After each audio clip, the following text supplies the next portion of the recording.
தேர்வு முடிவுகள் எந்த துறையில் எதிர்காலம்? தமிழ்நாட்டில் மார்ச் 3ஆம் தேதி தொடங்கி மார்ச் 25ஆம் தேதி வரைக்கும் மேல்நிலை 2ஆம் ஆண்டு பொதுத் தேர்வு நடைபெற்று மே 8ஆம் தேதி தேர்வு முடிவுகள் வெளியிடப்பட்டுச்சு.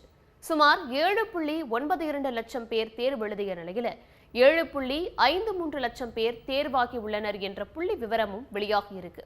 எல்லா வருடங்களையும் போலவே மாணவர்களை விட மாணவிகளே அதிக அளவில் தேர்ச்சி பெற்றிருக்காங்க. கடந்த ஆண்டை விட இந்த ஆண்டு 0.47% அதிகரிச்சு இருக்கிறதாவும் சொல்லப்படுது. தேர்ச்சி பெற்ற மாணவர்களோட சாய்ஸா எந்த படிப்புகள் இருக்குங்கிறதும் அதற்கு மாணவர்கள் தேர்வு செய்ய வேண்டிய துறைகள் பத்தின விவரங்களை தெரிஞ்சுக்கிறதுல மாணவர்கள் அதிக ஆர்வம் செலுத்தி வராங்க. பொதுத் தேர்வு முடிவுகள் சொல்லும் புள்ளி விவரம் என்ன? மாணவர்களுக்கு வருங்காலத்தில் எந்த துறையில் எதிர்காலம்? இதையெல்லாம் தான் ஸ்பாட்லைட்ல பார்க்க போறோம். தமிழ்நாட்டில் மொத்தமா 7,92,494 பேர் +2 பொதுத் தேர்வு எழுதிய நிலையில 7,53,142 பேர், அதாவது 95.03% பேர் தேர்ச்சி பெற்றிருக்காங்க. மொத்தமுள்ள 6,513 மேல்நிலைப் பள்ளிகள்ல 2,638 மேல்நிலைப் பள்ளிகள்ல மாணவர்கள் 100% தேர்ச்சியை பதிவு செஞ்சிருக்காங்க. தேர்வு எழுதின மாணவர்கள்ல ஏதேனும் ஒரு பாடத்துல 100க்கு 100 வாங்கின மாணவர்களோட எண்ணிக்கை 26,887 இருக்கு. இதுல அரசு பள்ளி மாணவர்களோட எண்ணிக்கை 2,853 இருக்கு. பாடப்பிரிவு வாரியா பார்க்கும் போது கணினி அறிவியல் பாடத்துல 9,536 பேரும், கம்ப்யூட்டர் அப்ளிகேஷன் பாடத்துல 4,208 பேரும், வேதியியல் பாடத்துல 3,181 பேரும், கணித பாடத்துல 3,022 பேரும் 100க்கு 100 மதிப்பெண்களை வாங்கியிருக்காங்க. பொதுத் தேர்வு எழுதுற பெரும்பாலான 12ஆம் வகுப்பு மாணவ மாணவிகளின் டிகிரி சாய்ஸ்ல இப்போ இருக்க டெக்னாலஜியோட அதீத வளர்ச்சியான ஏஐன்னு சொல்லப்படுற ஆர்டிஃபிஷியல் இன்டெலிஜென்ஸ் படிப்புகளே இருக்கு. இன்னொரு பக்கம் பயோமெடிக்கல் மற்றும் அது சார்ந்த படிப்புகளும் மாணவர்களோட விருப்பங்களாகவும் வருங்காலங்களில் பலனளிக்கக்கூடிய படிப்புகளாகவும் இருக்கிறதா கல்வியாளர்கள் தெரிவிக்கிறாங்க. கூடவே பிகாம் போன்ற சேவை சார்ந்த ஆர்ட்ஸ் அண்ட் சயின்ஸ் டிகிரிகளுக்கும் மாணவர்களோட பெரும் விருப்பத்துக்குரிய படிப்புகளா இருக்கிறதா தெரிவிக்கப்படுது.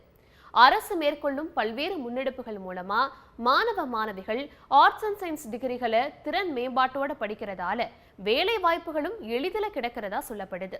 ஆனா அதே சமயம் 10 முதல் 15 ஆண்டுகளுக்கு முன்னாடி பெருவாரியான மாணவர்களோட முதல் சாய்ஸா இருந்த மெக்கானிக்கல் இன்ஜினியரிங், ஆட்டோமொபைல்ஸ் இன்ஜினியரிங் மற்றும் சிவில் இன்ஜினியரிங் போன்ற படிப்புகள் மேல மாணவர்கள் பெரும் அளவுக்கு விருப்பம் காட்டலன்னே சொல்லப்படுது.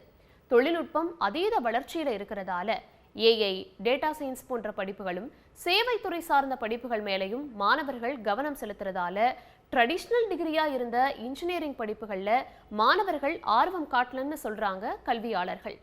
அதே போல கல்லூரியை தேர்வு செய்யும் மாணவர்களும் பெற்றோர்களும் முதல்ல நேரடியா அந்த கல்லூரிக்கு விசிட் செஞ்சு அங்கு ஏற்கனவே பயிலும் மாணவர்களின் கருத்துக்களை கேட்டு தெரிஞ்சு அதுக்கேற்ற கல்லூரியையும் பாடப்பிரிவையும் தேர்வு செய்யறது சரியா இருக்குன்னு சொல்றாங்க கல்வியாளர்கள்.